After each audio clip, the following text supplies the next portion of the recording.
Alors, Monsieur le Président, rarement dans l'histoire, la signature d'un contrat de plan État-région aura été aussi laborieuse. Certes, la crise sanitaire l'a retardée, mais elle n'explique pas tout.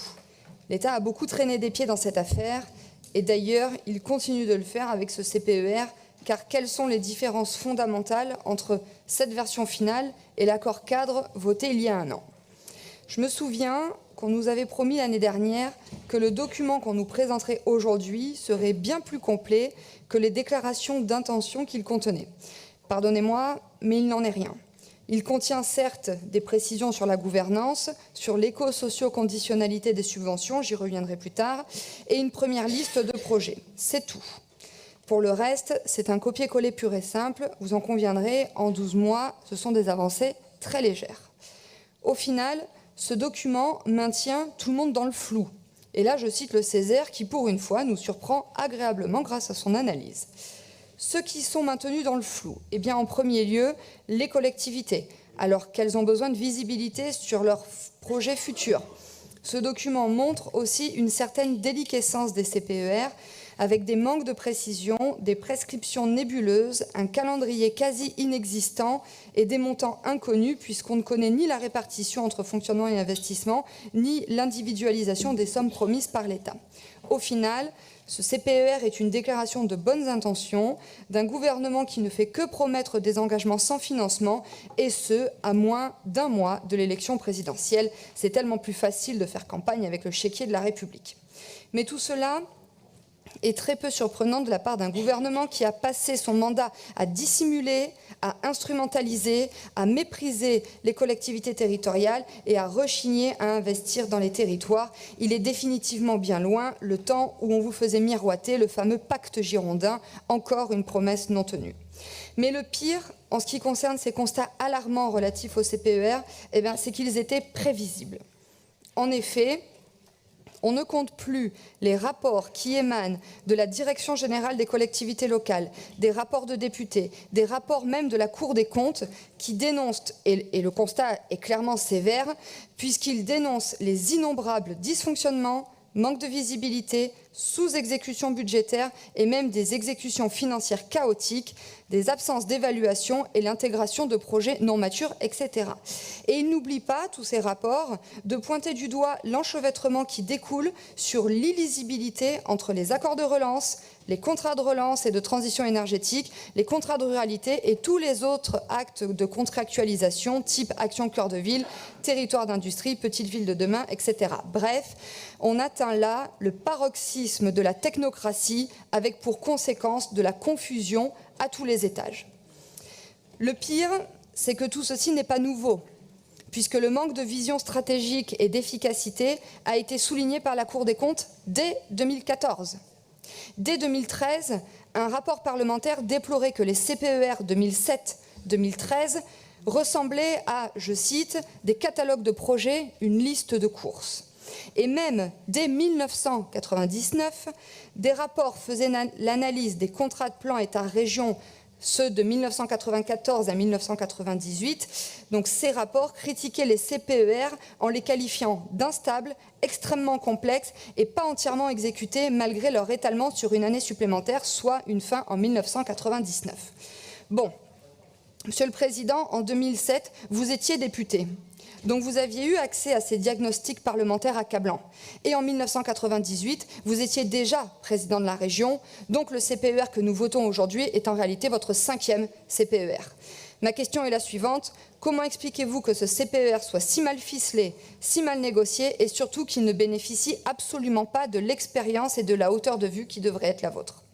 Maintenant sur le fond. Une autre grande incertitude plane sur ce contrat de plan avec l'absence de volet dédié à la mobilité. On est pourtant sur ce qui devrait être le cœur du CPER, à savoir des projets structurants et au service du désenclavement des territoires. Certes, l'État nous promet qu'il y en aura un après 2023, mais les promesses, surtout celles d'un gouvernement qui a la fâcheuse habitude d'annoncer qu'il réalisera demain ce qu'il refuse de faire aujourd'hui, n'engagent que ceux qui veulent bien y croire. Certes, il justifie cela par le rattrapage des retards pris par le CPER 2015-2020, mais peut-être qu'en 2023, en fonction du résultat des élections bien sûr, on viendra nous expliquer qu'il n'y aura pas de volet mobilité car nous devrons rattraper les retards pris sur le rattrapage des retards. Je rappellerai inlassablement que Marine Le Pen veut mettre en place une vertueuse vision de la politique de démétropolisation avec un rééquilibrage territorial qui passera par un désenclavement des territoires ruraux réussi grâce à une politique ambitieuse de mobilité qui alliera les volets ferroviaires, routiers, aériens et maritimes.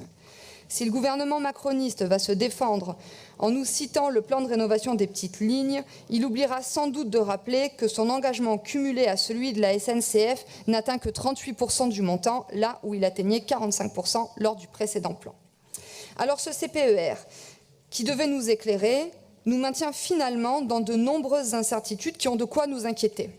En parallèle, et malheureusement, le peu que nous savons de son contenu a de quoi, pour le moins, nous déconcerter. C'est tout d'abord un contrat qui a de grands absents. Parmi eux, il n'y a pas le volet agricole, à proprement parler, en dehors de sa dimension technologique ou de la recherche. Cela a de quoi étonner pour la première région agricole de France et à l'heure où nos agriculteurs souffrent en silence.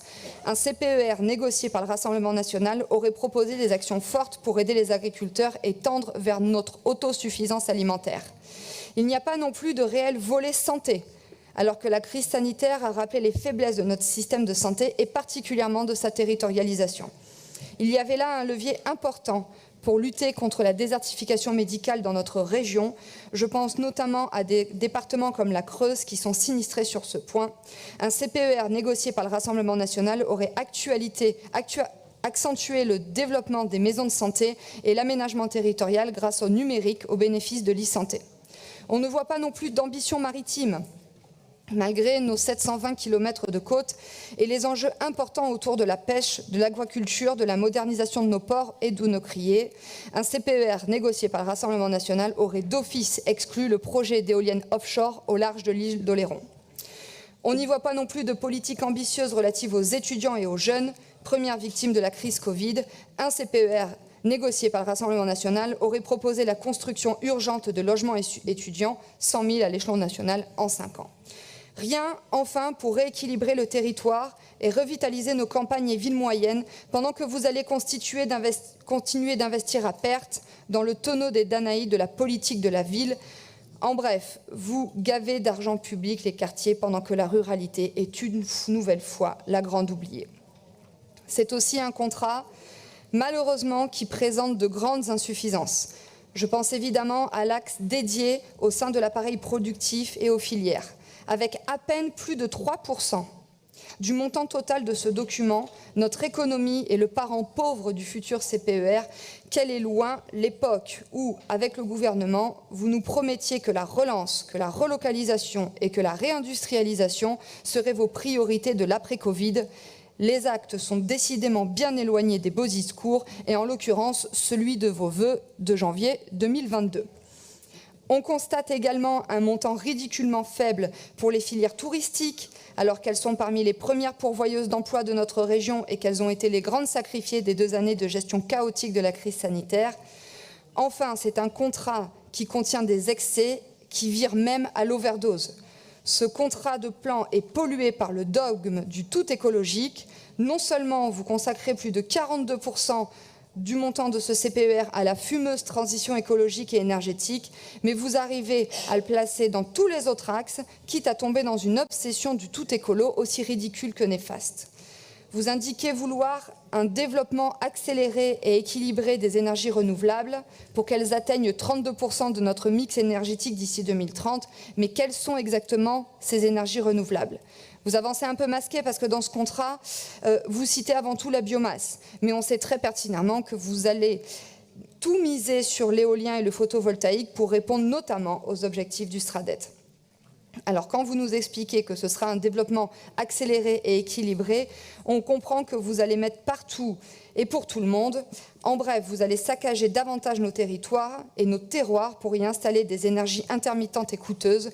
Peut-être aussi que l'on va voir se multiplier les projets démentiels comme la gigantesque ferme photovoltaïque de 1000 hectares à Socats ou le parc éolien offshore au large de l'île d'Oléron, puisque j'ai lu avec attention votre récente tribune de majorité annonçant toute votre fierté de voir ces projets être menés, et ce malgré les catastrophes écologiques et économiques qu'ils vont provoquer.